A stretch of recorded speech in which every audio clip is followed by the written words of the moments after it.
Well, hello, Vahe, and thank you for being the first subject on my Health Me podcast.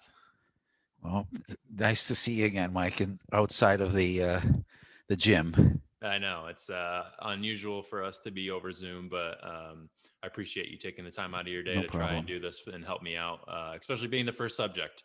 So, today, our goal really is to get to know you and understand your health journey, understand where your exercise journey started, how it's changed, and then also how the medical system, as well as other experts, have kind of altered the course throughout your entire life. And being where you are now and all the things you've gone through, I think there's a lot of information that people can take from that. And I guess today, I really just wanted to start with you, really just starting out who you are, and tell us a little bit about yourself. Okay, well, I am mostly retired, and I recently turned 64, Nice. and I came out to Silicon Valley in 1998, and when I left Boston, I came here and I got married a little late in life, and I was able to connect up with some folks who played hockey here and found some running courses and tried to maintain my pre-marriage fitness Sure. and was successful for a bit, but joining a startup that eventually went public was uh, I want to say call it a distraction. I would say that back then the ability to have work-life balance or the ability to be able to sneak off and work out, when you're really asked to do 24/7, was difficult. So I started to deteriorate and didn't work out as much as I had, and that's when I began to get the first of multiple injuries. Sure. And then you started. You said hockey, and you've always played hockey. Yeah, I played in a Division One high school in Boston in the '70s, and it was pretty competitive. And I I was the second to last cut from sub varsity on Northeastern, which was an all everyone there was on scholarship, and a lot of Canadians. And I wasn't really prepared to do the kind of commitment over the summer, to go from high school to competitive in a situation like that. So I ended up playing with the castaways, the folks that didn't play in college and so forth. Sure. And what was the environment like in Boston? Just growing up playing hockey, was it kind of ruthless, as we kind of understand Bostonians tend to be, or tell us a little bit more about that? Oh, stereotype. Well, yeah, sure. It was in Eastern Massachusetts, there was a time when the economy wasn't doing so well, and I grew up in a blue collar town, and that meant that hockey was a kind of outlet for everybody, including the parents. And it's not uncommon to have parents come onto the ice and fights, and the police come in, and that kind of stuff. Just play Bruce Springsteen, or not Bruce Springsteen, but Rocky in Philadelphia in the '70s. It was kind of that environment. So yeah, it was a kill or be killed kind of environment, I guess. There Sure. was And no would finesse. no, go ahead. There was finesse, but it was What was that? oh, there was finesse, of course, and but it was also a game where there was a lot. I'm sure it's the same way now. You're 18 years old, 17, 16. You're gung ho. So yeah, it was high quality players.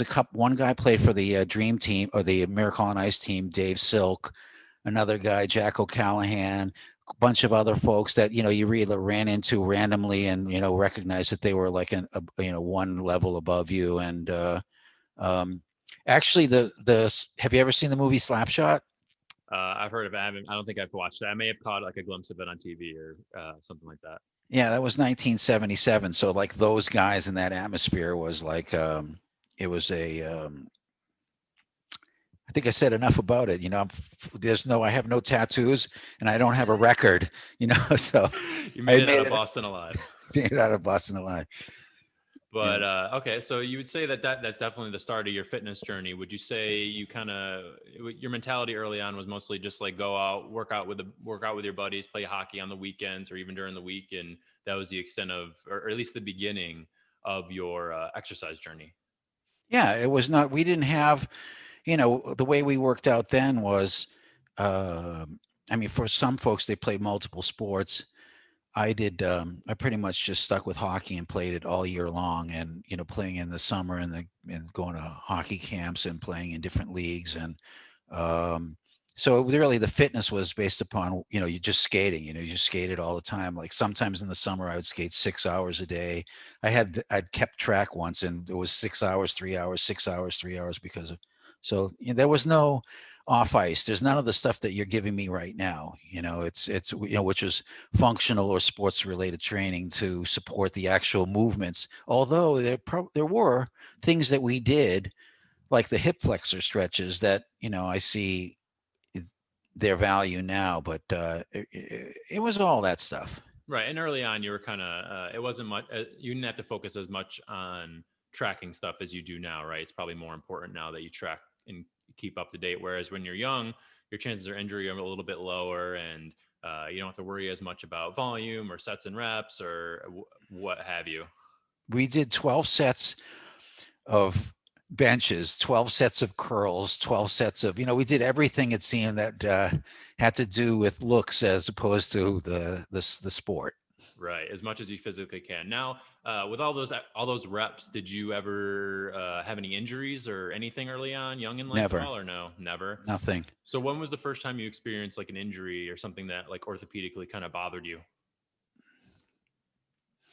Um, well, I tore my ACL skiing, but that's in the sport itself, and that was just sort of a fluke. I can visualize it now, and it was straining my hip flexor playing in a for the team that the startups team. We were, it was kind of beer league they call it now, and so I strained my hip flexor and um, again, didn't really know what to do about it, and sort of took some more time off and gained weight and lost more fitness. And it's just the decline. It's that first decline when you realize that your mind might say you could do something, but you really can't.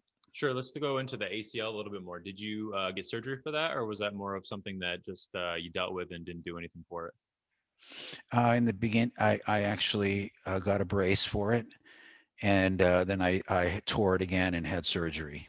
And did you, after you had surgery, what was the rehab kind of like? I went to a really good rehab. It was, again, I've multiple times rehab, but I really don't know how many days it was, but I committed myself to it. And that particular firm actually ended up becoming pretty prominent in the Bay Area. And I got to the founder to be my coach, and so I had somebody that was like hands-on and really good in a boutique kind of rehab facility, sort of like what my relationship with you. It was a lot more hands-on because in subsequent injuries, I ended up having folks who were not as involved. It was more like the handoff to the intern kind of thing. Right. So early on, you kind of had a pretty solid. You learned what good rehab was, which was like probably more rare. I mean, what year was this again? That was 2000, 2003. 2003. Yeah. So I mean, it's still a little bit earlier on, even more to now. But you had a good experience early on with a therapist to help kind of show you maybe an outline to where you were going and what you needed to do to get better. Yes, and I know that if you look at the walking, pushing the chair around, and that one where Hmm. you sit in the chair and you push, like things that I'm remembering, medicine ball, not medicine ball, but the exercise ball, leg curls and stuff like that, that you kind of they're not as functional as I recognize that they may not have been the most appropriate, but the rehab was not like what I do with you, where you built up towards, helping me play the game again, where you have gone to sports specific. There was none of that. It was sort of, here's your prescription, and that's it. There was no. Yeah, and I think early on in PT, rehab focused a lot on more of uh, almost methods for everybody. Everyone kind of got the same cookie cutter stuff. Earlier on, maybe you had some people who would give you a little bit things here and there, but mostly it was like, here's a surgeon's protocol. Rehab follows it by the books, and we kind of don't have anything else outside of that other than this like go-to playbook. But obviously, as we learn more, especially as rehab specialists and trainers and whatnot, we've definitely started to become more sports specific, which has helped. You know, it's interesting. You just reminded me that prior to tearing my ACL again, skiing Hmm. was I at the end of this 3.5 year grind at a startup, I took some time off and I wanted to play hockey again. And I went to a boutique gym Yep. and had a personal trainer the first time I had it. And I told him what I was trying to do, which was to play in this tournament at Lake Placid. And I actually was unable to complete the tournament because I strained my hip flexor again. I actually, and I did, I was pretty angry because it was a big commitment. And I realized that now that there wasn't really an intense focus on building up my hip flexor strain. So it was a disappointing first experience with a personal trainer, which made me sort of on the verge of hostile when it came to working with other trainers, as you can attest to. You know. Yeah, yeah, and I think unfortunately a lot of people do experience that with trainers, especially if they're not as experienced as they like to be. I think trainers can sometimes be a option B or C for some people. If if maybe finance didn't work out, or um, marketing or whatever didn't work out, they can always become a personal trainer. So it's never their first choice. But there's a lot of good trainers out there, but Mhm. unfortunately early on you just happen to get one of the ones who maybe just didn't, you know. Yes, representing the industry at large. It's um, um, I don't know. I think you're different, doing it at home because you can ask these questions later on, but that I went through a year plus with another personal trainer at what might be called an elite gym. Right. And I got the sense that it was, I had a time slot. I did what I had to do, but it wasn't the kind of relationship I have with you where you know, Well, let's get into that right now. So we had the okay. ACL injury, we had that the hip flexor kind of strain early on, but then you progressed and you said you started working with these trainers. And we don't have to mention any names, but just describe kind of your experience with that, that we've talked about before, and hopefully maybe learn something from that. Okay. Well, with the boutique gym, it was more like I didn't know what I didn't know.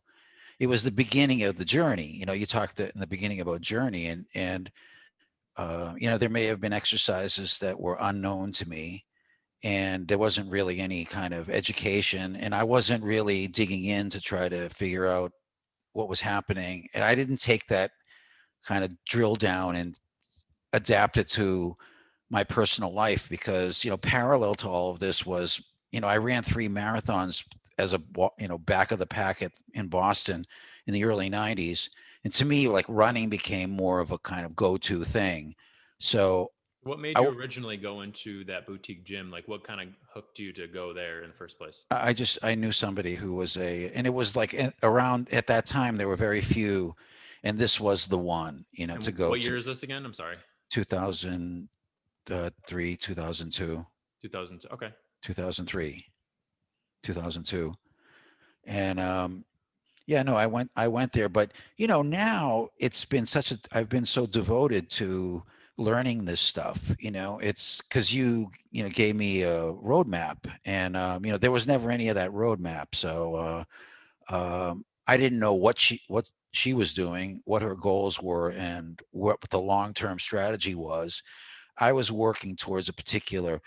So that's one instance. Another instance. At Equinox, I worked out there as a kind of and did the machines. And then I went off of the machines and started to do more of the functional stuff. But the trainer there, it seemed like in retrospect, um, he knew that I wasn't going to be a long termer.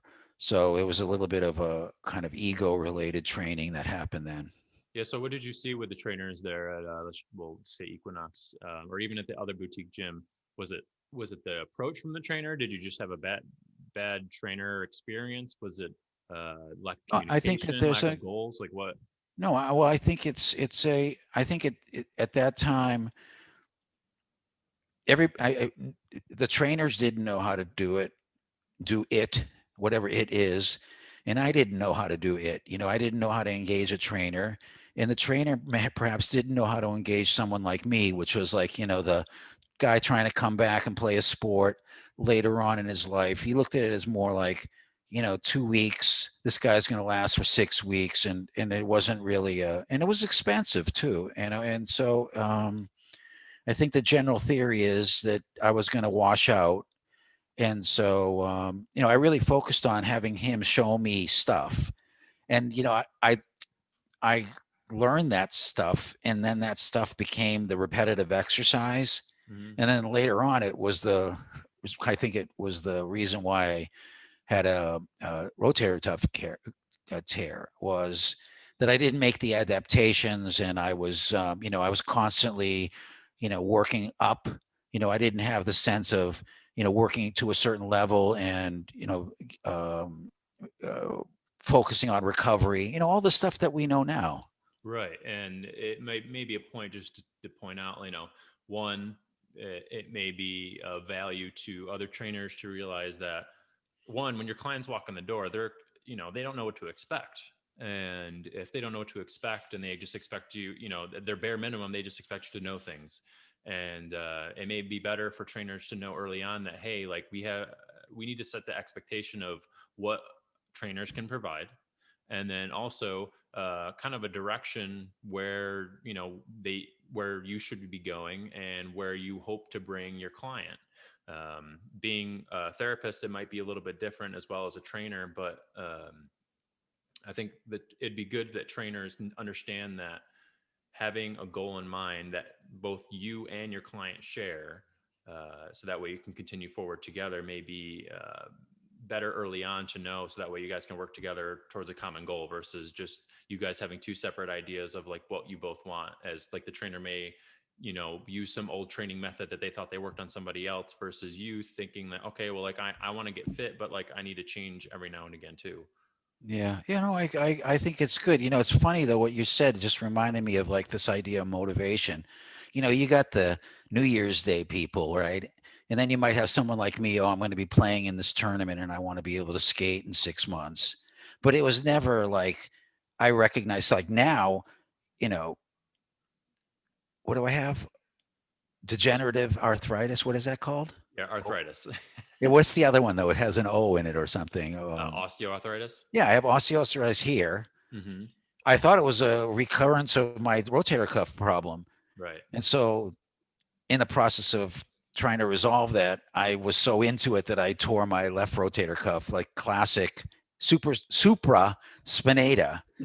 But now I know, I know that there's a whole new thing that's independent of I'm going to play in a tournament, which I will.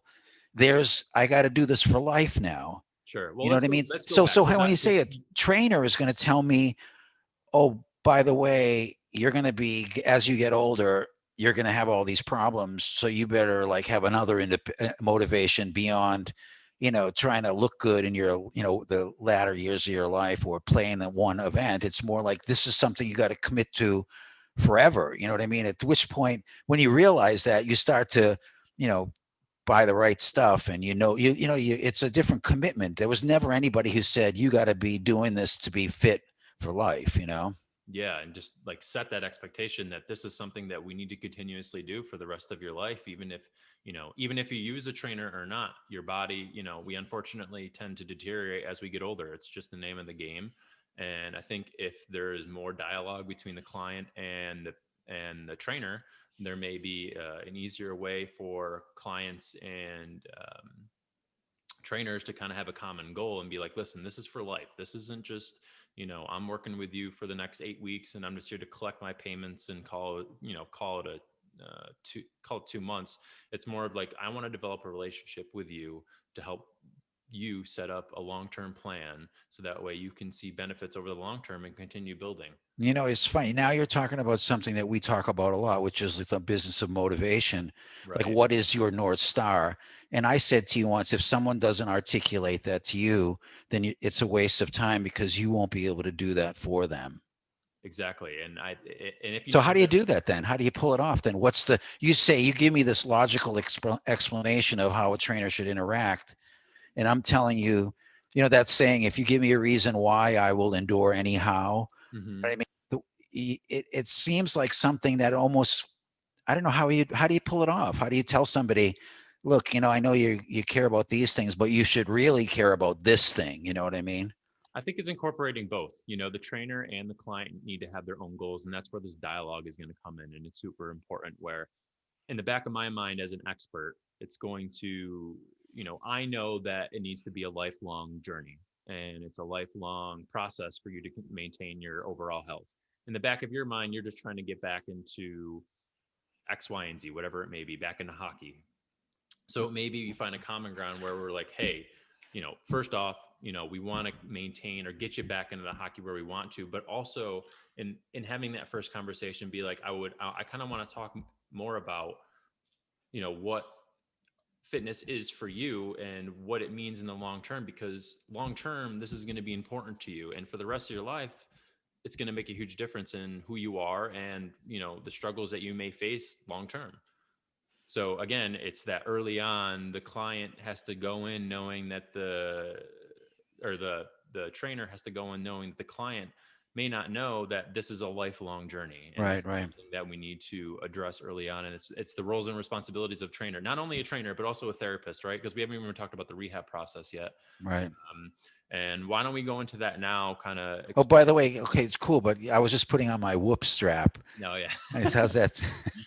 And these are, I got stuff all over the place, Mike. I You're making know, somebody rich. I know, right? So you want to go into rehab? This, Yeah, well, why don't we started talking about the osteoarthritis in your right shoulder, but why don't we talk about where your left shoulder started, and then we can kind of get into the right shoulder, and then how we've progressed moving forward with that. So let's start with the left shoulder.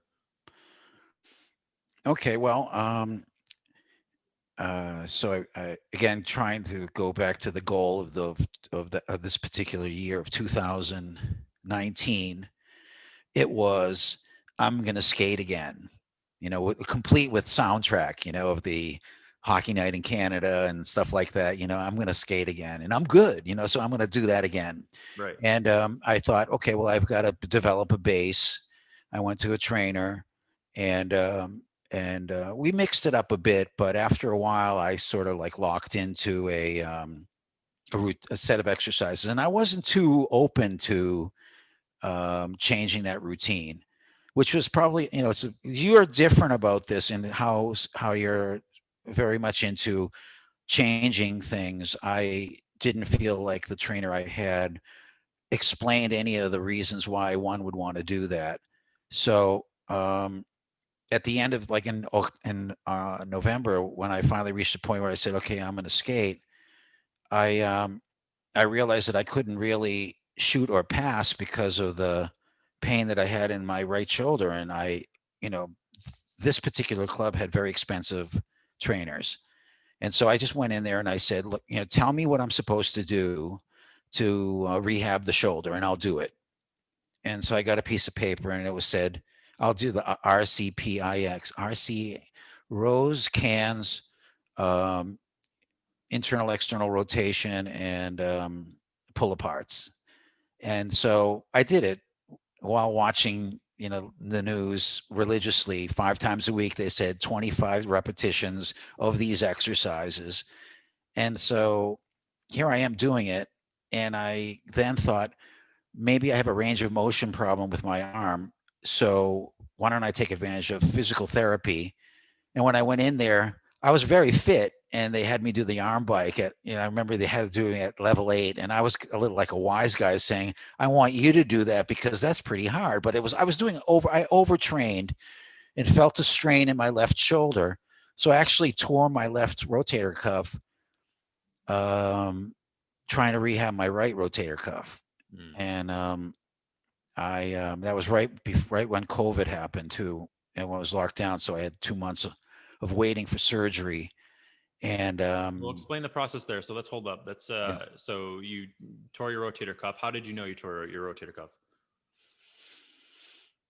Well, I mean, I was doing the Bosu ball push-ups, and I felt a little bit of a strain, and I had been feeling a little bit of a strain in that shoulder, and I thought this isn't right, and I went to the orthopedic surgeon that I had gone to for my right shoulder, and his response was, "Yeah, we can go in there and scope it out, and if there's anything in there that needs to be cleaned up, we will." And I wasn't really happy with that answer, and looked for somebody else, and I actually found the head of orthopedic surgery at UCSF, who's a god, and who basically recommended things that were less invasive, less risky. It's not like somebody who wants to just follow a routine. It was, but go ahead. I'm sorry. I'm just sort of rambling on this thing, but I found out on my own. I found out that I had pain in my left shoulder, and I was So having the difficulty. so no therapist or trainer kind of said to you, "Hey, maybe you should get some imaging on that left shoulder." Nobody, no. Nobody. Okay. And then after you learned that you've got the rotator cuff tear, what was the next steps? You had surgery that Was week. was anger management. I went back into Boston mode. I was like, as you can imagine, right? As you Yeah. spend a whole year, and So wait, so there was a year time from when you tore your rotator cuff to when you got the surgery, or you no, found no, out? no, it was 2 months. But right after that, when it happened, I did a real drill down on who are the best people in the area outside of, because I had also done some at I'm in Palo Alto, and it's adjacent to this large university that's well known for their medical prowess. And I had gone there too, and recognized that they may have a desire to do the most complex stuff. And they were really enthusiastic about my problem, but it wasn't, I feel, an enthusiasm towards solving my problem, but more like an enthusiasm over like the possibilities of trying something new. So, Was that your yeah, first experience with like physicians and surgeons and stuff? I don't want really the experience with surgeons. Uh, um, Mostly it's managed care. Someone comes in and they do a quick look and they tell you, "Yep, you got this." And there was never really a it seemed, as far as this last Dr. Benjamin Ma, chief of orthopedic surgery, UCSF. He's the best. You should go and see him if he'll take you. I had to beg, I think, to let me. I said I'm an old guy and I wanted to play the sport. I think he felt sympathetic over what had happened to me, but he I mean, as the great interaction was when I said, um, are you going to remove the calluses or what is that thing when they take the stuff off the growth or whatever in the bone to smooth it out? The bony growths on the shoulder? Yeah, Yeah. is that what it is? Bony Yep. growth. That's medical term for it. The bony growth. Osteophytes? Yeah, now you're getting.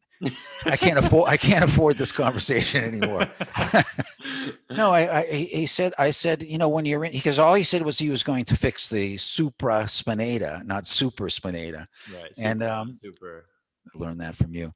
And I said, well, when you're in there and you see anything else, because that's all you're going to do, you're saying, can you clean it up? And he looked at me almost angry and said, what do you think my answer is? And I said, well, you can't do it because the insurance won't cover it. And he said, I don't work for the insurance companies. I work for you. And Mm, if it were 10 years ago, I would have done that. But now we know that when you do that extra work, it ends up complicating the rehab. interesting. So you saw that there was a stark contrast between the conversation you had with the first surgeon to the second one. And the Yeah, second well, he one was was, looking for long-term outcomes mhm. versus like, here's this guy. And I found that to be the case. Is sort of, I don't know, it's almost like this person doesn't have the motivation, or this person is older. And so chances are they won't like, go the extra mile. Like they don't have the kind of, and, you know, I suppose I don't know if it's rare or not, but I was going to go the extra mile. I do want to do that thing again, and so it's almost as if they don't want they expect you to not have the discipline to hang in there, and Yeah. And that might be you know, something that, maybe a lesson for up and coming physicians or even physical therapists is, giving a glimmer of hope and even a dark time. Cause as a patient, I'm sure it can be definitely difficult, especially when you have something that like changes your life. If you can't play a sport, you can't work out, you can't do anything. I mean, it's demotivating. It kind of throws you off the rails for your life for the most part. Yeah, yeah. And by the way, the other element that I'm not throwing in here is that um, I stopped running in March, third week in March 2018, after feeling a pain in my left knee, Right. and it turned out to be um, I don't remember what the name of it is. It's medial lateral, so I needed a medial lateral brace to straighten my knee out because I'm bow legged, and Hmm. so I couldn't run.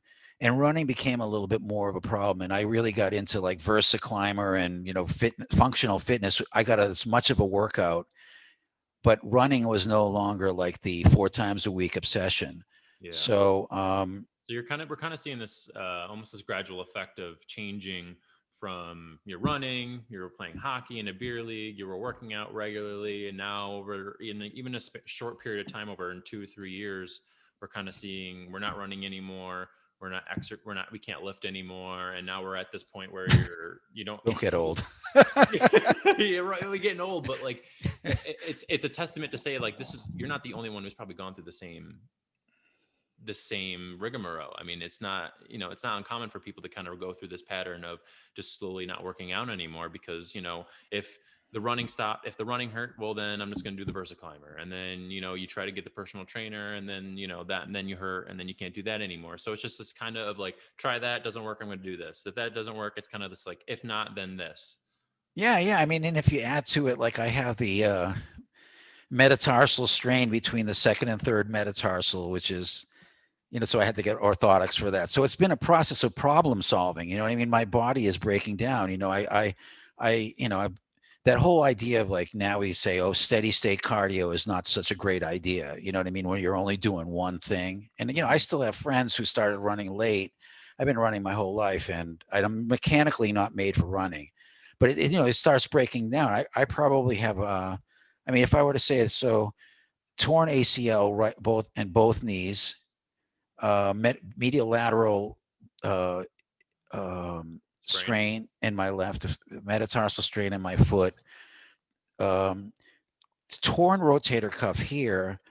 Um, this rotator cuff was not torn, and I didn't realize that there are rotator cuff surgeries where it's not a tear, where it's an impingement. Hmm. You know what I mean? So I had the that kind of surgery, and so yeah, it all adds up, and you realize that um, you get to the crossroads. You know what I mean? You say, okay, is it over for me? Right. And that's a big motivation to wanting to go because if you want to say how do you get a motivation, patience, it's like maybe you'll get them when they realize that that it's either you got to do it or it's done. It's the Rocky moment, right? Yeah, exactly. Well, so I want to kind of dig deeper into, it's easy to kind of look back in retrospect and see the changes that you kind of went through when you stopped running and then, did all the training stuff. But during the time, did you ever think that maybe like you can kind of see this slow deterioration? Was there ever like oh my gosh, this is happening to me where you feel like you're getting older, or you feel like you can't do things anymore? Well, that's challenge. Yeah, it's mm, yeah. I mean, with running, it really doesn't stress things, and not skating, I would say no, and not really. I always felt like I had a chance. I felt like, to me, if you like running, then weight is the issue. And so you got to be committed to a whole lifestyle. This is the thing I realize, of course, now is like that fitness is a lifestyle, Right. and so it's not, oh, I'm going to put my shoes on, run out, get my dopamine fix, and tell everybody, yeah, I'm working out. I run 4.2 miles a day. I Yeah. mean, uh, 4 times a week. You know what I mean? You just sort of get into that thing and you feel good about yourself because you're running. But in the meantime, everything else is falling apart because, that's just the way it is as you get older. So I never felt it until it was over. You know what I mean? Right. And I think that's a common trend too, is a lot of people, especially people who've worked out or were athletes their entire lives, essentially, they may be, 40, 50, 60, but they feel the same as they did when they were 20, 25. Maybe there were some things that aren't working the same way, but that spirit is still there. So that's certainly Yeah. important to keep, maintaining that and keep that alive, because I think that that almost that burning, that inside, that burning desire to continue being better, I feel like is hard to lose. And once you lose it, it makes it a little bit more difficult to come back. So I think as trainers and as therapists, or even as physicians, you got to keep that light alive inside. And then for people who still have that light, they need to keep fighting for that light, because it's worth it. Yeah. No, I agree. And maybe your follow up might be, so what was it about me as a trainer that gave you hope? Well, I think You can that's you can throw that in later, okay? Because it's important when you reach a point when you can't run, and you have other issues that that because this functional stuff doesn't just I look at these commercials now where they show the machines mhm. that you can buy that you install on the wall, and the folks are doing like a variety of different cable based exercises, and that commercial says that dumbbells are not the way things are done anymore. It's the end of dumbbells, and it's now the beginning of these modern machines. That I realized that everything I learned from you was such a focus on technique, and body position and breathing. And it makes me wonder.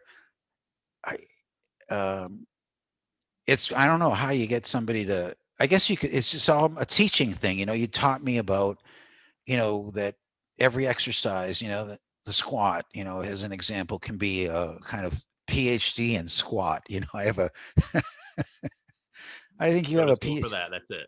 So yeah, do you have a degree in squat? I would like to see your. Yeah, I'd like to see your credentials on deadlifts, squats, Oh, and you're Bulgarian. yeah. That's good. Ooh, nice. Nice. You studied abroad. That's great. Are you Romanian or Bulgarian?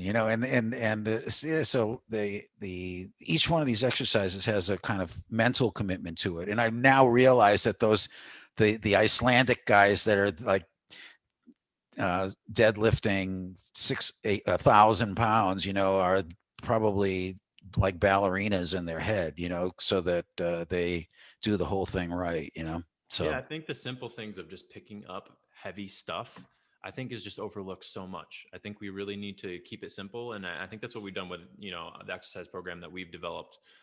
Is just get used to picking up heavy object, because if your body gets used to picking up things, and you're almost like forcing it to adapt. You have to force it to take on whatever you're giving it, and if your daily stuff is taking out the garbage and hanging out in front of your computer all day, that's what your body's going to adapt to. So you definitely got to yeah, maintain yeah, all yeah. the other functional stuff. No, I love what you've been doing about, just this whole motion, the um, like archer rows and stuff like that try to replicate motions that you may have that you may not prepare for, that are the ones that cause you to have the injury, because it's always like a set of dominoes.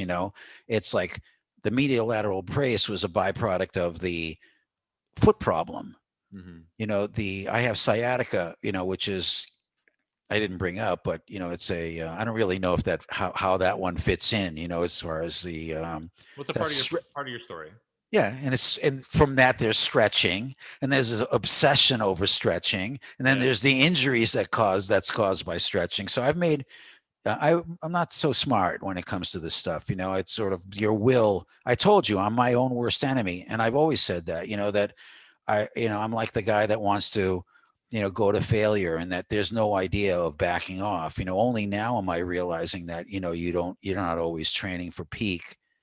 And I also know that anybody who's going to listen to this, there's thousands of people now. This is no longer, you find the whoop community, 5,000, 5,500 in California, you can see where you stand as far as the daily strain. So it's changed, it's no longer like what it used to be. And Yeah, so you kind of see this almost like a group mentality, even with new stuff like Peloton, they're and even like group spin classes or anything. It seems like group mentality is certainly helpful in the regard of keeping people on track for fitness, right? yeah. What would you say has been, other than obviously having a trainer to help you along the way, what has been something that's kind of helped to keep you motivated through all of this? Has been a crazy year, but help to keep you motivated to continue working towards your goals and get better and so forth. I think it's, you as whole, I've said this before. It's just I don't have many comebacks left in me, and I said that to you too. I said just don't injure me, Right. because I really don't know how many more of these. But I know now that, excuse me, in the absence of training is deterioration. So what keeps me motivated now is a realization that um, joint health, joint strength, never mind, to want to play a sport, is to just live, to be able to be functional is a non-negotiable. You know what I mean? You go through everything I've said, and I'm not, Alex Smith.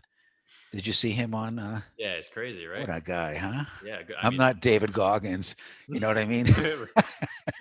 But yeah, I watch his, I listen to his podcasts, but yeah, no, there's no option. As in the words of David Goggins, there is no finish line, right? right, exactly. And so Yeah, once you get that there is no finish line, I know you got that, and that's good because you're going to live long and you're going to be healthy. And for me, the idea of finish line was always in there. That was a mistake. You know what I mean?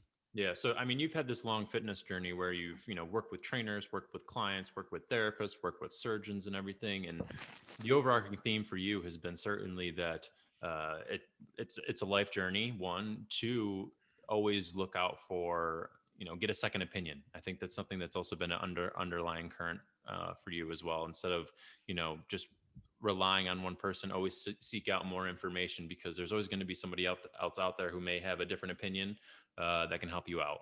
No, I have the answer for all this. The answer is this: hire a trainer who has a um, at least a master's or a doctorate in physical therapy, Hmm. because they'll know what's ailing you and how to do it.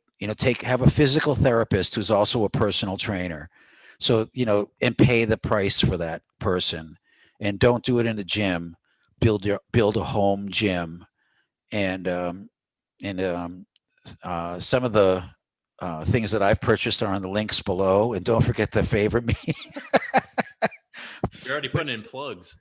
I know. So it can Rogue or PRX. What is that? Performance. Yeah, yeah, something like that. Yeah, no, there's so many of these companies that are doing that stuff, and so build something that you can use at home, kettlebells, dumbbells, bands, stuff like that, and Why don't you um, go into a little bit more about your experience with like building your home gym? Like, what was that like? well, a year, so close to a year at that gym, I generally knew what it was that I wanted. Um, I missed having the cable machine because it's a little bit different. But so it was asking some other people that are into this space, other people that have been committed, like Chuck, who a combination of him and you and Reddit, going on Reddit. There's a subreddit called Home Gym. Learn stuff from there, and it's different. You can search on YouTube sports specific exercises. You know, you, I didn't know about the agility ladder. Hmm. So that was never part of my training, and now I see how much of it is in any kind of training. So Do you feel like having a home gym has allowed you to be more consistent with your exercise program, or do you feel like it's just been uh, just an extra benefit that you kind of don't think about in an afterthought? no, I mean, if you're committed, then there is no afterthought. And if it's a lifestyle, it's like there is no you have other problems. You have your gym and you want to use it, but then it becomes, you go to a gym and you have a personal trainer. Um, if you're lucky enough to do that, then it's at 10.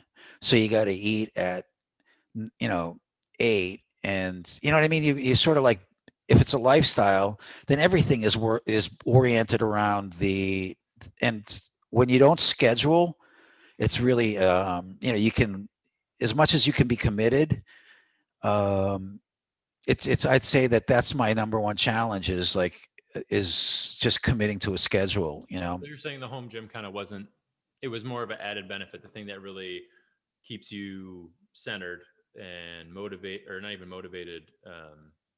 more willing to do your exercises and more willing to work out is creating a schedule and sticking to it.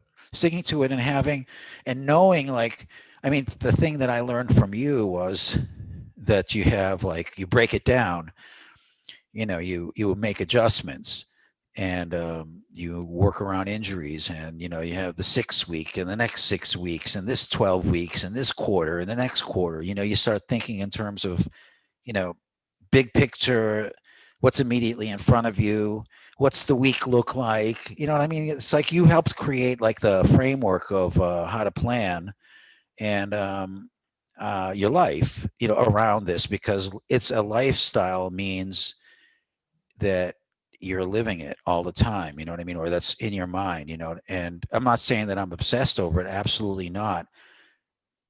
I am slightly, though. I have to say that I see the possibilities. I see the possibilities, especially since it's not all about what I'm going to do in 6 weeks. It's more like, it's okay for me to take 3 months to do this, or 6 months to do it, or 2 years to do it. You know what I mean? Because I'm in it Yeah. for life, so it doesn't matter. I don't need to, it's all right if I miss that thing, or I don't do this thing. Yeah, and kind of being okay with sometimes needing to take a break because life happens. And I think this year has taught us that the most is although exercise is super important, other things can kind of become more Yeah. important than But exercise. there's absolutely the thing that I just went through with the New Year's, and I had a like dental thing here. It's all things, doesn't have to do with exercise. I wasn't like trying to do pull-ups with my mouth or anything, but it took that one, and a couple of other things distracted me, and I took some time off because I want, like, I said I was going to take 2 weeks off because I had a little issue, and I knew I was going to start up at the beginning of the year, and then I didn't end up starting off until the January 11th, even Mm, though I wanted to do it on the 4th. right. So I started to reach that point now where I began to feel like the deterioration, like the body was changing. The muscles were kind of sending different. In fact, both of my shoulders are beginning to feel a strain again. Can we Mm. talk about that? We can talk about that after. Okay, okay. Well, yeah, no. So I see that, and I realize that yeah, it's okay to take time off, but when you take a little bit too much time off, you know, it's only my past experience of having taken more than too much time off that I realize that it's a comeback again. Right. And I can still do it, and I appreciate it, and it doesn't bother me, but it is a little bit of a drag. Yeah. So not don't take too much time off is what I'm saying. Yeah, don't take too much time off, but realize that exercise is always going to be there, and you can always get back to your baseline, right? Like I think once you start exercising, it can be it's always easy to get back to where you were, right? So let's just say you always ran 3 miles, you stop Yeah. working out for 3 months, and all of a sudden you know what, I need to get back on that horse again. You can get yourself back up to 3 miles pretty easily, right? But that's going to be getting over that 3 miles is going to be Right. relatively tough. So I think is if you're going to continue working out, you need to be able to not only continue to set goals, but also realize that, wherever you were before, you have to keep pushing through that barrier. You got to keep moving. You got to keep getting better and better and better. Otherwise, you're just going to keep going back to that baseline really easily, and you're just going to stay there. And it just reminded me of another thing, which was, remember I told you I went out and skated, and I couldn't, I wasn't able to do it, and I felt this that I had it to rehab. I did one of those, as God is my witness. Um, what was that movie? Gone with the Wind. Everything's burned around her, and she said, "As God is my witness, I will never go hungry again." You have that moment where you say, "I will skate again." Yeah. And I ended up hurting myself again. And um, that kind of motivation, it works, and then until it doesn't. Like now I realize when I say I'm my own worst enemy is that it's really powerful to have that kind of, like, that ego mentality, the draw the line in the sand. Right. But I'm a little bit more like, what's the sense of fighting over something that you got to do? So now it's no longer a fight when I realize that it's just a non-negotiable part of life. You know what I mean? There's no competition with anybody. Stuff happens. I'm becoming more like Belichick. It is what it is. Hey, how's Buffalo doing? Hey, they're doing great. Go Bills. Shout out to the Buffalo Bills, But yeah, no, you're right. And I think we're alluding to the idea that when you make exercise a non negotiable, or something that is so important in your life that you don't need to figure out the schedule as much, it kind of becomes a part of you. And if it's a part of you, it's a lot easier for you to realize, like, this is going to be you. I'm going to be that person who's going to exercise. And you can have the analogy where, like, if you're 300 pounds or something like that, and you have this grandiose idea to start losing weight, and you're like, okay, if I just lose like 10 pounds, then maybe I can keep off the weight. But you know usually those people aren't going to lose the weight, right? It's usually those people who start thinking like a 180-pound person who will usually start to change the way they act to start Right. becoming that 180-pound person and no longer that 300-pound person. And I think it's that mindset shift away from these short little goals of like, just lose 5 pounds, just lose 1 pound, and looking at the scale and enacting perhaps actionable goals that make you move towards somebody that you want to become. Yeah, and I think, and the other part of that is, if you say, all right, instead of training for something and having that be your goal, always have some level of fitness. And then, when you need to train for an event, if you're going to be doing that, then ramp it up and do it in a way that's sort of, recognize that you're not always going to be that way, and you're not always going to be, the peak of everything. And this is for an older person. I know that, um, your mindset is totally different when you're younger. My mindset, I don't even know, who, if how many people would relate to, this kind of thinking, but, you know, You never know, and I'm sure. I think the biggest point here is to highlight. You've had this long journey of exercise, rehab, injury, avoid this, do this, and I think everyone's journey is going to be a little bit different. But I think the overarching theme is the same: is you want to keep working out. You don't want to be in pain, and you just want to keep doing the things that you want to do. And yeah, that may change over the long term, but I think overall, what needs to be said, and also um, basically a highlight of importance, is exercise needs to be a long-term. You need to right. be in a long-term relationship with exercise, and it needs to adapt, it needs to change, and depending on your goals, you can plan for it, and then other times you can kind of just keep it idle. Yeah, yeah, I agree. And I think, it's one of the best concepts. You hear these words, like Derek Jeter does prehab, and you're like, what's prehab? And, it's like, oh, it's the stuff you do so that you don't get injured, right? Especially a guy like that on that kind of a contract. And that was like a new idea. Like, well, like, when did that whole notion of prehab as a kind of fitness routine, it's really the forerunner of functional training, isn't it? Yeah, I mean, I don't know the exact year. I think prehab maybe started originally in the early 2000s, late 2000s, when they really started doing research on exercise before even like a surgery. I could be wrong on those dates, but the term prehab definitely has become more commonplace nowadays, and certainly is something that s- benefits patients significantly in both, like, let's just say, knee replacements, hip replacements, ACL. Yeah. I mean, people who can get rehab before they go in and get to surgery do significantly better. Do you know what's funny? If I bring up that word prehab, or if I bring up anything really, I don't really think about it too much, because I actually am at the end of the line. There is no, there is no words, there's just, it is what it is. Honestly, the idea of, oh, do prehab, it's like, do whatever you're doing, but do it, and do it over, regularly. And they don't have to put words to it. I'm not in the fitness business, and I'm not trying to convince anybody of one thing or another. And I think a lot, maybe there are a lot of people who just, silently go into their garage or gym or whatever, and um, they have this discipline. But I was never, when you're a runner, it's really easy.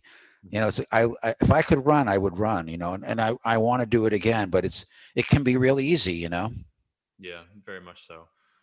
So we're kind of winding down here, and I kind of want to get to the main point: is what with your experience with all of the rehab industry and everything, what would be your biggest thing you could say to other people, perhaps in your position, looking to get back into exercise? What would be something that you can leave them with to say, like, hey, like, although we've gone through changes, we can still kind of exercise. I would say it's been a real tough years, and so I hope you survive and make it. And if I have any axe to grind, first to anybody that I've worked out with, I'm as much responsible. So I want to apologize for any negative thing I might have said. I would say that it really does pay if you have somebody that joins your club to ask them, to see how intense they are on trying to resolve their problem. And if you give them like your youngest trainer, because the ones that are, say more experienced, someone like you is not available. They're not available. I would have them mentoring a lot more and having a lot more hands-on work. So it's not to be negative about like the all those degrees or those letters that you see, they're not doctor of physical therapy, they're not that. They're other things. I don't know what they are, but they're sort of sounds like more of a certificate kind of thing. And so, they're learning and I'm part of their learning curve, but don't make me rely on them and don't, ask them how it's going with me. Find a better way of being able to assess my situation and my goal, my state of mind, and believe that I actually might be there for a long time. Believe that I'm not going to be there for 2 weeks or 6 weeks, that, yeah, I might wind down, but try to find programs where you expect that somebody might actually want to have a relationship with you for a decade and Mm. change that thinking. Because I think that I have this feeling that it's necessary for you to get income from your trainers and it's necessary for you to stay alive. And it's a tough business and it's a labor of love, but um, I think in the long run you'll earn more money by participating in kind of non-money making discussions with the client. To So you know being more of a human, basically. I mean, just listening and understanding, but also in the same sense, being a teacher to the client. Don't treat your client just like somebody who's there to come and do a workout. Actually, teach them what you know, so they can take what yeah. you know and apply it in their own life. Yeah, I would say, look at you. You're still hanging in there. Not bad. Well, let me tell you something. What do you know about, what are your points of view towards fitness? And it would become immediately apparent that I may not have gotten what I got right now. You know what I mean? And if you know that, then have like get somebody on, give them an on ramp to the highway of lifetime fitness. You know what I mean? Right now, there's no on ramp. Right. And do you feel like the fitness industry may lack that or is trying to do that with some of these like at home gym stuff, like I said, with Peloton or like these straps and the PRX stuff? Or do you feel like it's that important that you talk to somebody who knows what they're talking about in regards to fitness and exercise before you really get into the gym? Yeah, I think it's a little of everything. It's a if you were a CEO of a startup, and you hadn't gone through it before, and I already am, playing the game to your exit. It's a and the exit's 10 years from now, and it's not 2 years into what you're doing when you crash and burn the first time and you have to do the pivot. You know what I mean? Like there's kind of advice that exists all over the place here in Silicon Valley and everywhere else that has to do with how to launch a successful business and make it sustainable, forever. And I would say that maybe the fitness industry doesn't have the same kind of like mentoring and acknowledgement to those types of folks. It's more of like 2 weeks, 6 weeks. He's going to leave. These people aren't really committed. You know what I mean? So I think there is an empty space there, but I'm sure it's going to be filled. Yeah, and I'm sure. And the other thing too is I feel like, and even in box gyms, and this may be different now, but everyone's kind of a little bit more cutthroat, where like their clients are not your clients, and my clients are your clients, and everyone's kind of they're building their own thing, right? Not they're not all collaborating under one roof to serve an ultimate goal, which would probably be to be the benefit of the client to say, hey, we need to teach these clients how to work out on their own, how to create a fitness journey so that way they can be fit for the long term. Yeah, I would say if Bernie Sanders was president, I would have government sponsored health training and it would reduce the overall healthcare costs. You got to be more of a socialist there, Mike. I got to talk to you about that. Well, that's certainly for a different podcast. Okay. But You might anyways, want to cut that part out too. no, I think I might keep that. Okay. But Vahe, I appreciate your time and I appreciate you sharing your story and as well as your basically your journey throughout fitness. And I know it can certainly bring you down some dark rabbit holes, especially with exercise. But I certainly appreciate you sharing, and hopefully there's other people who are like you can learn from the things that you've done and also have realized throughout your exercise journey. Well, I wish I met you a long time ago, but yeah, thank you and good luck with this. I want you to succeed. Oh, I appreciate it, and we'll be talking soon. So, Okay. thanks for being on. Bye bye. See ya.